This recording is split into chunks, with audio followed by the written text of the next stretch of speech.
So hello guys, welcome back to my channel. और आज हम बात करने वाले हैं यार how to prepare for your campus placements, जो कि एक यार बहुत ही इंपॉर्टेंट टॉपिक है जिस पे कि यार काफ़ी लोग वेट कर रहे होंगे इस वीडियो के लिए यार। और जैसे कि मैं आप सबको एक गुड न्यूज़ देना चाहता हूँ कि I am already placed in a company, so I am eligible to make this video, ताकि क्योंकि मैं आपको राइट गाइडेंस दे सकता हूँ कि यार आप प्लेसमेंट्स को किस तरह से लो और आप प्रोसेस क्या होना चाहिए और कैसे उसके लिए प्रिपेयर करो।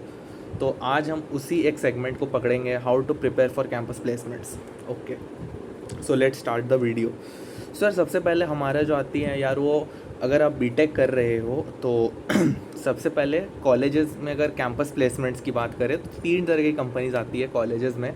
तो सबसे पहली जो होती है वो होती है टेक कंपनीज़। सो और एक होती है नॉन टेक कंपनीज़, जो 2 डोमेन होती है, और एक होती है कोर कंपनीज़। अब इन तीनों डोमेन्स में इन तीनों का जो रिक्वायरमेंट्स होते हैं स्टूडेंट्स और द प्रोफेशनल्स, वो अलग अलग होते हैं। सो स्टार्ट करेंगे हम टेक कंपनी से, जो कि software developer, full stack developer, front end back and, machine learning developer, और भी कई सारे प्रोफाइल्स के लिए जो आते हैं उनके बारे में हम पहले बात करेंगे, क्योंकि एज अ इंजीनियर ये दिस इज़ द प्राइमरी और the main focus of every students. So यार, अगर हम टॉप टेक जॉब्स की बात करें तो यार वहाँ पे हमारे आ जाती है टॉप एमएनसीज, जहाँ पे यार हमें बहुत ही हाई पैकेजेस वो पे करती हैं। और टॉप एमएनसीज के लिए एक बहुत ही इम्पॉर्टेंट चीज़ ये है कि आप अपने डीएसए को अच्छे से करो और कोर सब्जेक्ट्स को अच्छे से करो, और थोड़ी बहुत कम्पिटिटिव प्रोग्रामिंग अगर आप कर सकते हो तो कर लो ड्यूरिंग योर बीटेक प्रिपरेशन। और अलावा प्रोजेक्ट आप तगड़े बनाओ यार, बिकॉज प्रोजेक्ट्स ऐसी चीज़ें हैं जो आपको इंटरव्यूज़ में आपको दूसरों से आगे लेके जाएंगे, क्योंकि डीएसए सबने पढ़ रखा होगा, कोर फंडामेंटल सब्जेक्ट्स जो हैं वो सभी को आती होंगी, बट प्रोजेक्ट्स हैं जो आपको यूनिक बनाएंगी दूसरों से। सब focus should be more on projects. और इन टॉप एमएनसीज का जो एक एंड में एक टेक्निकल राउंड होता है, या कम मैनेजेरियल राउंड होता है, वहाँ पे एक बहुत ही यूनिक सा सब्जेक्ट को ये पूछते हैं, उससे सवाल हुआ सिस्टम डिज़ाइन, जो कि आपको देंगे सिस्टम्स को डिज़ाइन करने के लिए, जैसे कि यार पार्किंग सिस्टम डिज़ाइन कर दो, कार पार्किंग या जो भी है उस तरह से। सो ये काफ़ी इम्पॉर्टेंट सब्जेक्ट हो जाता है अगर आप एमएनसीज़ को टारगेट कर रहे हो तो। और इसके पैकेजेस जो हैं टॉप एमएनसीज़ जो होती हैं, और या जो टॉप स्टार्टअप्स हैं जो इस कैटेगरी में आ रही हैं, टेक कंपनीज़ में भी मैं 3 कैटेगरीज आपको बताऊंगा। सो उसमें भी जो टॉप कैटेगरी है उसकी जो पैकेज है वो है 15 से 50 लाख के बीच में वैरी कर सकती है, depending upon the profiles and the job requirements and the companies.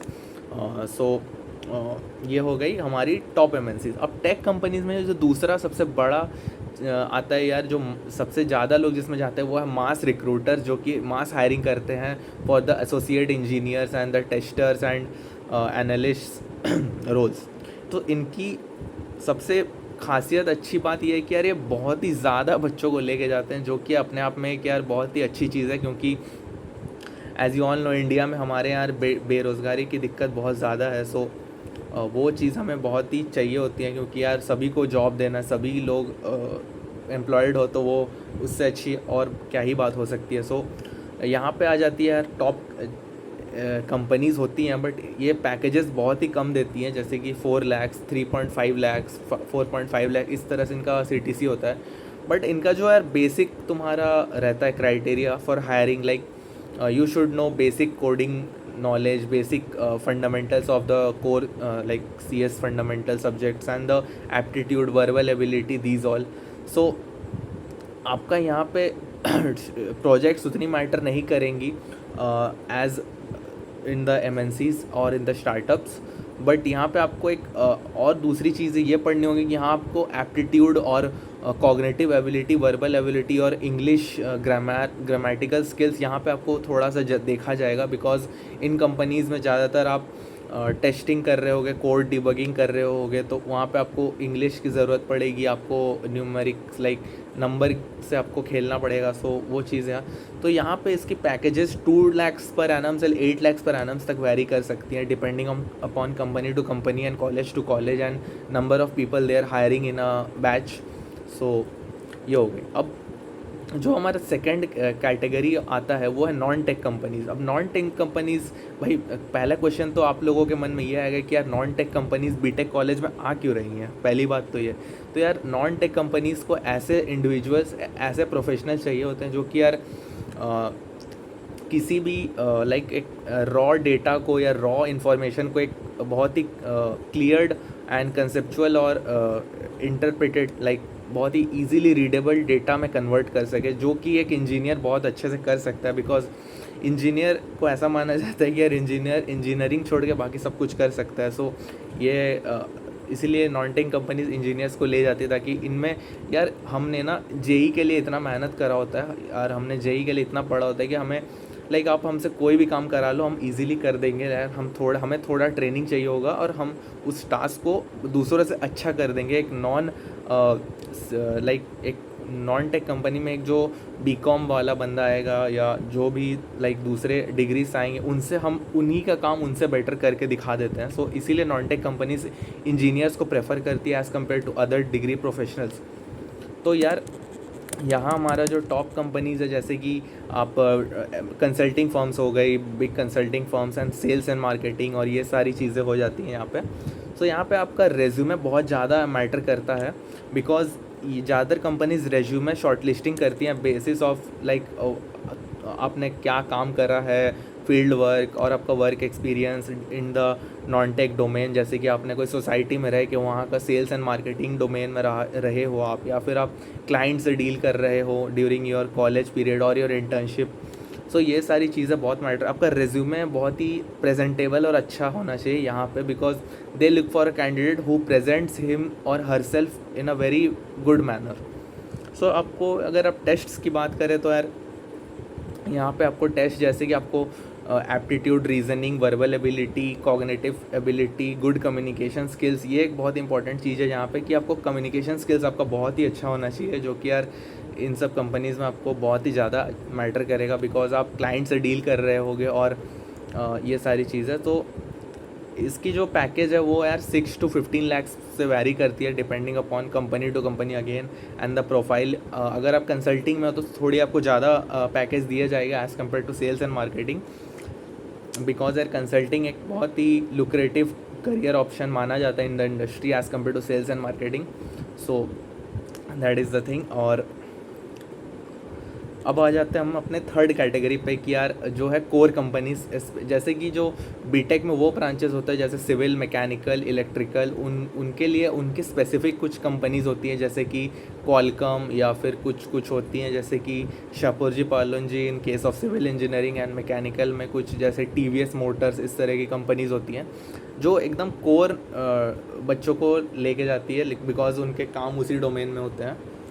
And the सबसे यहाँ पे इम्पॉर्टेंट अगेन आपका रिज्यूमे बहुत ही इंपॉर्टेंट है, बिकॉज यहाँ पे आपको वो इस बेसिस पे जज करेंगे कि यार आपने अपने बीटेक के दौरान अपने डोमेन से रिलेटेड क्या क्या प्रोजेक्ट्स पे काम किया है, बिकॉज आप वही प्रोजेक्ट्स को एक बड़े स्केल पे इंडस्ट्री में जाके कर रहे होगे, जैसे कि मैकेनिकल में या फिर इलेक्ट्रिकल में आपने ईवीज़ के साथ कितना काम किया, तो आप वही रेप्लिकेट कर रहे होगे in a larger scale in the industry.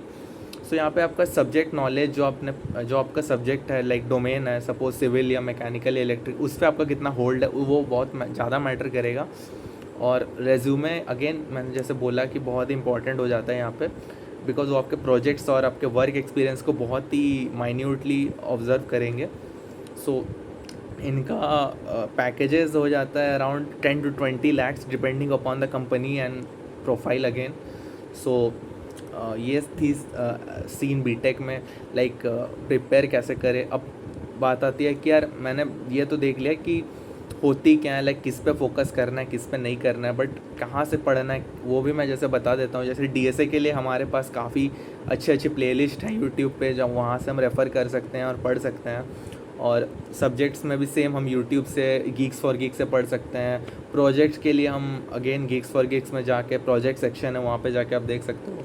और आप अपने सीनियर से भी हेल्प ले लो, अभी तो कॉलेजेस भी खुल गए हैं तो आप सीनियर से इंटरेक्ट करोगे तो काफ़ी अच्छा रहेगा आपके लिए भी, और वो आपको एक अच्छा सा आइडिया दे पाएंगे। और स्टार्टअप्स के लिए मैं स्पेशली बोलूँगा कि यार आप प्रोजेक्ट्स अच्छे बनाओ, बिकॉज वहाँ पे यही हो जाता है कि यार उनको बच्चे बहुत कम हायर करने होते हैं, तो लास्ट में जाके यहीं पे फंस जाता है कि किसने like resume he at the end देखा जाता है फाइनल राउंड्स ऑफ इंटरव्यू में जाके, तो वो बहुत मैटर करेगा। और मास रिक्रूटर में अगेन आपको बेसिक क्लियर्स होने चाहिए, लाइक आप भले ही आप कोई और लैंग्वेज में कोडिंग मत करो, बट सी या कोई एक लैंग्वेज में इतना कोडिंग कर लो कि आप मतलब वो कंपनीज निकल जाए। आई मीन कि यार एक लैंग्वेज में आप अच्छा होल्ड बना लो अपना, उससे आपका वो हो जाएगा। और लाइक एप्टीट्यूड और वो सब तो आप एक ही वेबसाइट में आपको सजेस्ट करूँगा, वो है इंडिया बिक्स। वहाँ पे आप एप्टीट्यूड से रिलेटेड कुछ भी लाइक वो कर लो, बस दैट्स इट हो जाएगा, लाइक और कुछ करने की ज़रूरत ही नहीं है। और CS सब्जेक्ट्स भी मैं बोलूँगा यार आप ऑनलाइन रिसोर्सेज से पढ़ सकते हो, बट अगेन आपके जो कॉलेज में आपके टीचर्स ने आपको नोट्स दिए उनको भी आप रेफ़र कर सकते हो फॉर द कोर्स सब्जेक्ट्स। और that's it. And communication skills यार आप अपने दोस्तों के साथ आप इंग्लिश में बात करो, उनसे कम्युनिकेट करो, मॉक GD टाइप अपने दोस्तों से डिस्कशंस करो डिफरेंट टॉपिक्स को लेके, और ऐसे ही करते रहो यार, हो जाएंगी, ज़्यादा टफ नहीं है। सो ये चीज़ें हैं। और तो यही चीज़ें हैं। और थैंक यू, लाइक आपने वीडियो को यार यहाँ तक देखा है तो यार ज़रूर कमेंट्स में बताना कि मैं और किस किस नए टॉपिक्स पे वीडियो बना सकूँ, और लाइक और मैं क्या किस तरह से अपने कंटेंट को इम्प्रूव कर सकूँ, और जिससे कि यार तुम सबको बहुत ही ज़्यादा हेल्प हो सके। So that's it from my side. Thank you, bye bye.